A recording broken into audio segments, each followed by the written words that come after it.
इस मॉड्यूल में हम जानेंगे कि लोकल होस्ट होता क्या है और उसको हम इंस्टॉल कैसे करते हैं।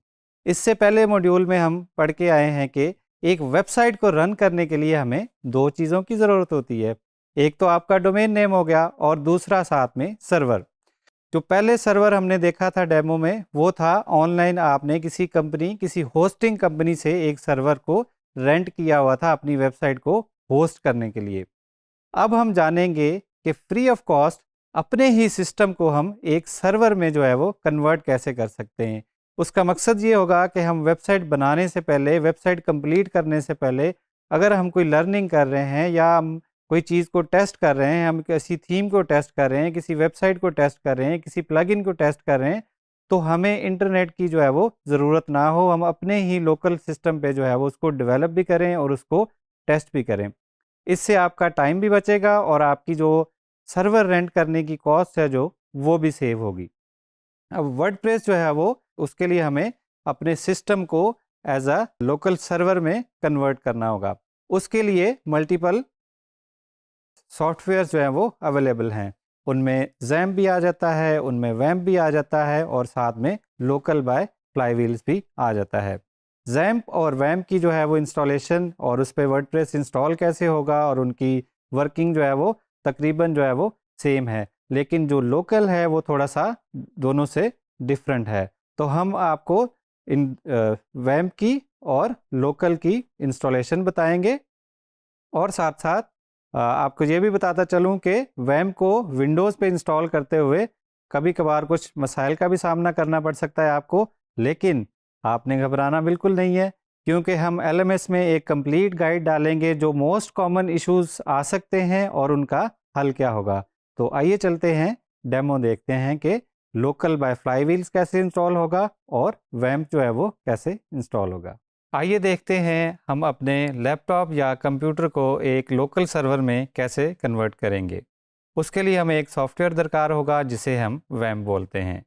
तो वैम्प डाउनलोड करने के लिए आप wampserver.com की वेबसाइट पे जाएंगे और वहाँ से स्टार्ट यूजिंग वैम्प सर्वर पे क्लिक करेंगे। यहाँ पे आपके पास दो ऑप्शन नमूदार होंगे। एक जो है वो वैम्प सर्वर फॉर 64 बिट्स है और एक जो है वो वैम्प सर्वर फॉर 32 बिट्स है। तो आप अपने सिस्टम के हिसाब से, अगर आपका सिस्टम 32 बिट्स है तो आप 32 बिट्स वाला डाउनलोड करेंगे, अगर आपका सिस्टम 64 बिट है तो आप 64 बिट वाला डाउनलोड करेंगे।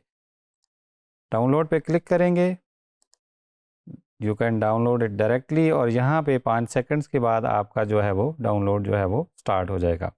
हमने ये पहले ही डाउनलोड कर रखा है अपने सिस्टम पे, तो हम ये डाउनलोडिंग को जो है वो यहाँ से कैंसिल करेंगे और जो हमारा ऑलरेडी डाउनलोडेड वैम्प सर्वर है उसको हम इंस्टॉल करेंगे। मेरे पास जो सिस्टम है वो 64 बिट है और विंडोज़ 10 हम उस पर रन कर रहे हैं, तो मैंने इस हिसाब से 64 बिट वाला वैम्प सर्वर जो है वो डाउनलोड किया है। ये टर्म्स एंड कंडीशन है, इसको आप पढ़ लेंगे अगर आप चाहें। और बाय डिफ़ॉल्ट इसका इंस्टॉलेशन पाथ जो होता है वो सी ड्राइव में होता है। यहाँ से आप इसका इंस्टॉलेशन का पाथ जो है वो चेंज भी कर सकते हैं। यहाँ पे जो भी सेटिंग्स आ रही होंगी आप आगे क्लिक करेंगे, नेक्स्ट पे क्लिक करेंगे। यहाँ पे आपको समरी दी जाएगी कि क्या क्या इंस्टॉल होने जा रहा है और ऐसे आपकी इंस्टॉलेशन जो है वो स्टार्ट हो जाएगी। जब ये इंस्टॉलेशन कंप्लीट होगी तो हम सर्वर को स्टार्ट करेंगे और हमारे पास एक लोकल सर्वर जो है वो बन चुका होगा जिस पे हम फिर वर्डप्रेस इंस्टॉल कर सकते हैं। अब लोकल सर्वर के जो है वो दो हिस्से होते हैं। एक हिस्से में वेब सर्वर होता है जो कि आपकी एप्लीकेशन रन करता है और दूसरा उसका हिस्सा होता है डेटाबेस। डेटाबेस वर्डप्रेस को इंस्टॉल करने के लिए हमें चाहिए होगा कि जो भी हम पोस्ट पेजेस, जो भी सेटिंग सेव कर रहे होंगे वो सारा कंटेंट जो है वो डेटाबेस में सेव होता है। तो इसके लिए हमें डेटाबेस भी बनाना होगा जब हम वर्डप्रेस की इंस्टॉलेशन देखेंगे। तो जैसे ही ये सेटअप कंप्लीट होगा मैं आपको दिखाऊंगा कि इसका web page, sample web page और साथ में इसका डेटाबेस का इंटरफेस। तो ये हमारा सर्वर जो है वो ऑलमोस्ट जो है वो कंप्लीट हो गया है। हम इसका डिफ़ॉल्ट ब्राउज़र सेलेक्ट कर लेंगे और अभी कुछ ही सेकंड्स में जो है हमारा लोकल होस्ट जो है वो तैयार हो जाएगा। हमारे सिस्टम पे हम जो है वो वेबसाइट जो है वो बना सकते हैं, वर्डप्रेस को भी रन कर सकते हैं। अभी हम यहाँ से जाएंगे, वेब सर्वर को सर्च करेंगे, इसको हम यस कह देंगे और यहाँ पे जाके देखेंगे हम हमारा वेब सर्वर जैसे ही ग्रीन होगा, इसके मल्टीपल कलर होते हैं और जब ये ग्रीन हो जाएगा तो इसका मतलब है हमारा सर्वर जो है वो स्टार्ट हो चुका है और हम इसको यूज़ कर सकते हैं। लोकल होस्ट पे क्लिक करेंगे तो अब हमें एक वेब सर्वर का जो है वो डिफ़ॉल्ट पेज नज़र आएगा जो कि इस तरह का होगा। इसका मतलब है कि हमारा वेब सर्वर जो है वो इंस्टॉल हो गया है और रनिंग कंडीशन में है।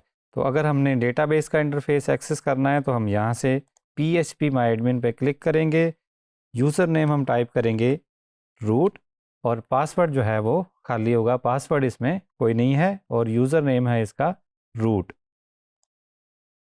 यहाँ पे हम इस इंटरफेस में आएंगे तो ये हमारे पास डेटाबेसेस जो है वो आगे हैं। यहाँ से हम नया डेटाबेस जो है वो बना सकते हैं। न्यू पे क्लिक करेंगे, हम डेटाबेस का नेम देंगे, हम कह रहे हैं कि हमारा ये टेस्ट डेटाबेस है।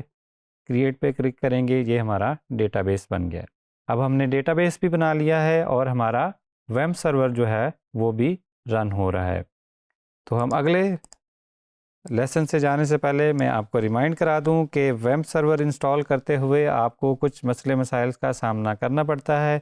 तो आपने घबराना बिल्कुल नहीं है क्योंकि हमारे LMS पे एक कंप्लीट गाइड मौजूद है कि क्या कॉमन प्रॉब्लम्स आते हैं यूज़र्स को और उनका जो है वो हल कैसे निकाला जाए।